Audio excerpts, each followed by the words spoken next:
주택담보대출이 지금 20년 만에 최고 이자율로 올라섰다라는 이제 보도가 나왔습니다. 프레디맥에서 지금 이제 프레디맥은 보통 모기지를 주고 있는 그런 그 대출 회사들한테 돈을 대주는 회사죠. 이제 프레디맥이 그 자신들의 자금을 이용해서 지금 이제 대출, 주택담보대출을 해주고 있는 금융기관들을 종합해서 통계를 내보았더니 평균 7.08, 30년 고정 모기지가 그렇다라는 거고요. 15년 고정은 지금 6.36%로 되어져 있고, 그다음에 5년짜리 ARM, 그러니까 5년은 고정이지만은 그 뒤에는 풀리는 이게 5-1 ARM, 이거는 지금 현재 이자가 5.96, 그나마 좀 낮은 편입니다. 이런 식으로 지금 이자율이 형성이 되어져 있다라는 이야기인데, 이 7.08이라는 이자율이 7%를 넘어선 게 지금 근래 들어서 처음이기도 하거니와 20년 만에 처음으로 7%를 넘어섰다라는 이야기가 지금 나오고 있습니다. 프레디맥의 모기지 레이트를 좀 더 길게 보면은요, 최근에 이렇게 바싹 올라가는 모습을 보여주고 있죠. 연준에서 기준금리를, 연방기준금리를 계속 올렸기 때문에 이런 현상이 생긴 것입니다만은, 하지만 따지고 보면 7% 넘었던 시절이 또 있었다. 그때가 언제냐? 2002년으로 간다는 거예요. 2002년 4월 초에 이렇게 7.13%를 기록한 적이 있었다라는 이야기입니다. 그러면은 2002년 4월은 상황이 어떤 상황이었었느냐? 그때 IT 버블 논란이 크게 일면서 경기가 나빠지기 시작하는 초입 단계에 있었던 그런 상황이었다는 겁니다. 그때 벤처 바람이 많이 불었었습니다. 2000년대, 1900년대 말 2000년대 초 사이에 엄청나게 많은 벤처 바람이 불었었고, 너도 나도 투자하는 그런 분위기가 형성이 됐었죠. 그랬는데 버블 이야기가 됐습니다. 인터넷 기업들에 대한 이른바 닷컴 버블이라는 게 이야기가 됐고, 그 이후에 투자 열기가 팍 식으면서 갑자기 시장이 망가지기 시작하는 그 초입에 있었을 때 벌어졌던 그 이자율이 바로 2002년도에 7.13% 이자율이었다. 근데 그런 것인데, 이때는 경기가 이제 하향세로 접어드는 모습을 보여주는, 그러니까 이자율이 하향세로 떨어지는 그런 모습. 경기가 나빠지면 이자율도 같이 떨어지는 것이 사실은 상식적이긴 합니다. 경기가 나빠지면 이자율을 낮춰서 시중에 돈이 더 돌게 만들어줘야 되는 거니까요. 근데 지금은 반대거든요. 지금은 인위적으로 이자율을 높여서 시중에 도는 돈을 줄이려는 목적으로 하는 겁니다. 그러니까 이 당시에 있었던 모기지 이자가 올라가는 현상과 지금 현상은 완전히 반대 현상으로 벌어지는 일이다. 원인이 완전히 반대라는 이야기입니다.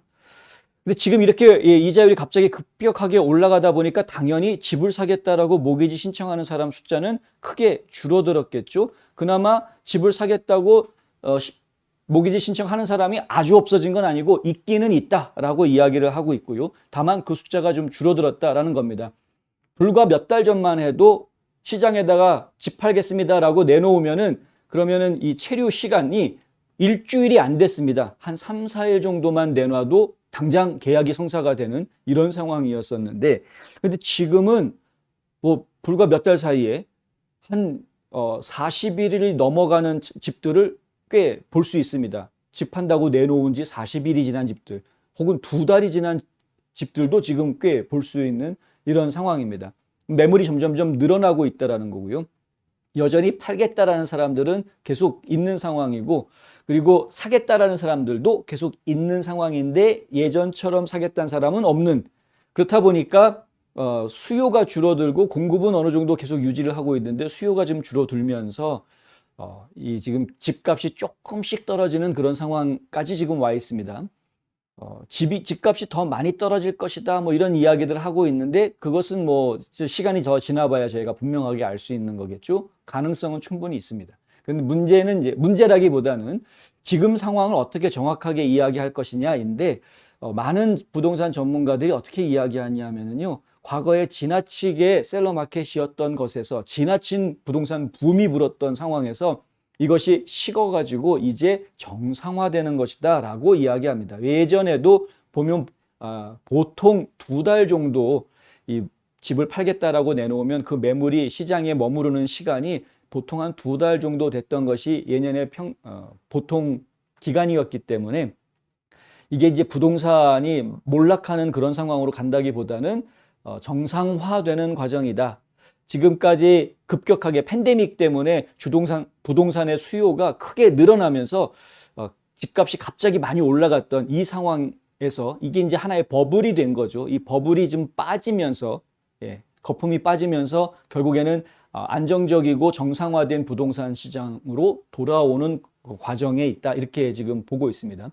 2019년하고 그래서 많이 비교를 해보시는 게 좋을 것 같고요. 하지만 그렇다고 해서 2019년 집값하고 현재 집값하고 비교하면 거의 2배 이상, 2배 가까이 집값이 다 올라 있는 상황이거든요. 그러니까 그러면 절반으로 떨어질 때까지 기다려야 됩니까? 그건 전혀 아닙니다. 왜냐하면은 그 사이에 물가 인상이 있었기 때문에 자재비부터 시작해가지고 인건비 여러 가지 물가 인상 요인들이 있었던 걸 제가 감안을 해야 되니까요.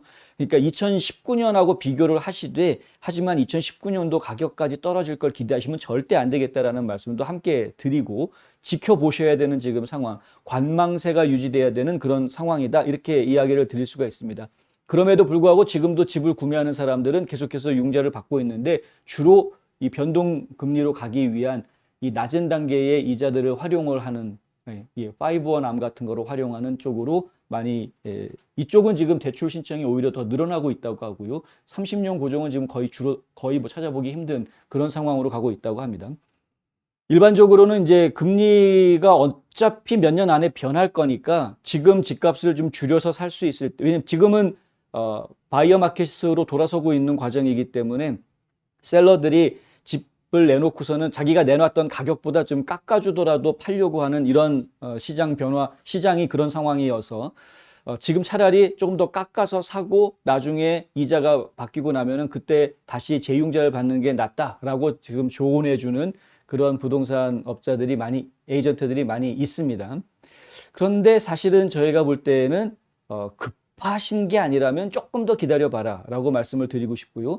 많은 사람들이 실제로 기다려야 되겠다라는 판단을 많이 합니다. 현재로서는. 기다리겠다라고 판단을 하게 되니까 두 가지 현상이 나타나는데요. 부동산 에이전트들 입장에서는 일손을 놓게 되는, 지금 융자인들도 마찬가지로 일손을 놓게 되는, 아니 지금 뭘 해봤자 안 되니까 그냥 차라리 아무것도 안 하고 말겠다라고 아예 일손을 놔버리는 이런 현상이 하나가 생기고요. 두 번째 현상으로 생기는 것은 렌트비가 자꾸 올라가는 현상입니다. 그렇지 않아도 팬데믹 때문에 계속해서 렌트비가 올랐었는데 그런데 지금 집값은 오히려 떨어지기 시작하는 상황임에도 불구하고 렌트비는 오히려 더 올라가고 있는 이런 모습들을 계속 보여주고 있다. 왜냐하면 집을 살려고 준비했던 사람들이 사지 못하면서 혹은 사는 것을 뒤로 미루면서 어차피 머물러야 되니까 살 곳이 있어야 되니까 렌트를 찾는 현상들이 생겼기 때문에 이러한 일들이 생기는 겁니다. 그래서 그 렌트비는 그냥 허공에 날아가 버리는 돈이니까 아깝다. 그런 분들은 지금이라도 빨리 조금이라도 낮은 이자로 사가지고 나중에 재융자 해야지라는 계획을 세우시면 될 것이고요. 하지만은 좀 더 기다려 봐야 되겠다. 충분히 값이 떨어질 수 있을 것 같다라고 예상하시는 분들은 일단 당장 몇 달이라도 살 수 있는 렌트를 구해서 사시면서 상황을 좀 지켜보셔야 되는 이런 상황이 되는 것이죠. 뭐 쉽지는 않습니다. 어떤 거든 간에 쉬운 결정은 없습니다. 다만 그리고 이제 후회하느냐 안 하느냐의 문제인데 뭐 이미 지나간 일 후회봤자 또 뭐 하겠습니까? 9월 기존 주택 매매는 전년 동기 대비 24% 감소했다고 하고요. 신규 주택 매매는 18%가 감소했다고 합니다. 그러니까 작년에 비해서는 확실하게 지금 주택 구매가 떨어지고 있는 그런 상황이고요. 가격도 지금 하락하기 시작을 했는데 증가하는 구매 비용을 상쇄하는 데에는 거의 도움이 되지 않는 수준이라고 합니다. 왜냐하면은 이제 모기지가 자꾸 올라가게 되니까 이게 지금 심각한 건데요. 1년 전만 해도 3%대였던 지금 여기 보시면은 2%에서 4% 사이. 그러니까 1년 전만 해도 3%대의 집을 살 수가 있었는데 지금 7%의 이자를 내고 사야 되는 상황이거든요. 이 차이가 뭐 4% 정도면은 그렇게 많은 차이 나는 거 아니지 않습니까? 라고 이야기하실 수가 있는데 실제로 지금 리얼터닷컴, 월스트리트저널에서 운영하고 있는 리얼터닷컴이 집계를 내놓은 거에 따르면 중간 가격 주택의 20% 다운페이를 하는 경우 구매자가 매달 $2,300를 지불하는 것으로 계산이 나온다랍니다. 미국 전체 평균 중간 가격, 집 가격 중간 가격대를 구입한다고 할 때 20% 다운페이를 한다고 해도 그래도 매월 월 페이먼이 2,300불 정도가 나가게 되는데 이게 작년에는 이 3%였을 때는 얼마였었느냐? 1,300불이었다라는 거죠. 작년에 비해서 80%가 늘어났다라는 겁니다. 그러니까 이게 은행 이자율은 결국 4% 오른 건데 오히려 지금 모기지를 내야 되는 월 페이먼 부담은 80%가 늘어나 있는 이런 상황이다. 이러니 누가 집을 살 수 있겠느냐? 이제 이렇게 되는 거죠. 그렇습니다. 그래서 결국에는 집값을 뭐 10,000불, 20,000불 이렇게 조금 내려줘 봤자 작년에 비해서 내가 지금 감당해야 될 돈이 너무 큰데 라는 부담이 생기니까 결국은 이것 때문에 지금 집을 못 사는. 근데 뭐 미안한 얘기지만 지금 집을 못 사시는 분은 어차피 굉장히 오래 기다리셔야 됩니다. 왜냐하면 내년도 계속 이자를 올릴 거기 때문에. 지금 당장 다음 주에 FOMC 회의가 한 번 더 있고요. 그리고 12월에 또 한 번 FOMC가 있는데 두 번 다 0.75를 올릴 가능성이 높아 보입니다. 그러면 지금 뭐 1.5%가 올해 안에 더 올라간다는 이야기죠. 여기서 1.5%더 올라가면은 뭐 더 8% 넘어간다는 이야기가 되는 거고요. 내년에도 상반기 중에 계속 올릴 겁니다. 0.5%든 0.25%든 올릴 겁니다. 그렇게 두세 번 더 올리게 되면은 그러면은 이게 정말 10% 가까운 이자율이 나오는 상황까지 가게 될 겁니다. 이건 정해져 있는 상황이고요. 지금 현재로서는. 내년 하반기에 대해서 이자가 떨어질 수 있지 않느냐라고 기대하시는 분들이 계신데 가봐야 합니다. 왜냐하면 내년 말까지 일자리가 다 줄어든다라는 지금 예상을 다 하고 있기 때문에 일자리가 다 줄어들고 해고되는 사람들이 많아서 실업률이 올라가는 현상이 내년 1년 내내 계속될 거다라는 예상이 나와 있기 때문에 결국에는 지금 이자율이 그렇게 쉽게 내년에 떨어지지 않을 것이다라는 게 지금 보고 있는 전망하고 있는 것이고요. 그러니까 그런 거 이자율 같은 거 신경 안 쓰고 일단은 내가 원하는 집을 사놓고 나중에 뭐 이자율 변동에 따라서 리파이낸싱으로 적응하겠다라고 계획을 세우시는 분은 지금이라도 구매하시면 되는데 그런 각오가 있지 않으신 분들은 굉장히 오랜 시간을 기다려야 될 것이다. 그냥 몇 달 기다린다고 해결될 일은 아닌 것 같다라는 말씀도 함께 드립니다. 구매를 추진하는 구매자들은 더 많은 수의 변동금리 대출로 눈을 돌리고 있고요. 다른 사람들은 처음 몇 년 동안 금리를 낮추고 그 이후에 다시 조정을 하겠다라는 쪽으로 좀 기울고 있다라는 이야기는 월스트리트 저널에서도 오늘 보도가 된 이야기입니다. 지혜롭게 판단하시기를 바랍니다.